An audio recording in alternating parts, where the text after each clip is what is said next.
રાજ્યમાં આજથી શાળા પ્રવેશોત્સવ અને કન્યા કેળવણી મહોત્સવનો પ્રારંભ થઈ ગયો છે। નાયબ મુખ્યમંત્રી હર્ષ સંઘવીએ ગાંધીનગરના અડાલજમાં શાળા પ્રવેશોત્સવનો પ્રારંભ કરાવ્યો। અડાલજની કુમાર શાળામાં ડેપ્યુટી સીએમ હર્ષ સંઘવીએ બાળકોને પ્રવેશ કરાવ્યો।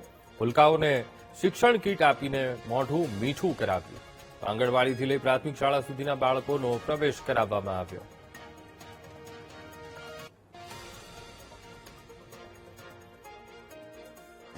કે જે મહોત્સવે ગુજરાતના હજારો ગામડાઓના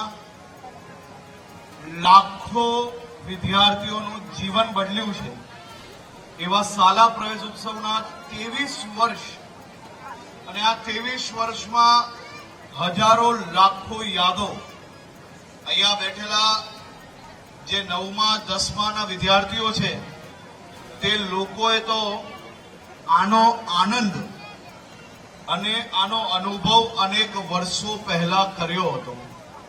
આ શાળા પ્રવેશ ઉત્સવ થકી રાજ્યના લાખો યુવાનો બાળકો જે ભણતર માટે એમનો પહેલો દિવસ એ અતિ વિશ્વાસ જોડે આગળ વધે તે માટે શાળા પ્રવેશ ઉત્સવની શરૂઆત કરવામાં આવી હતી।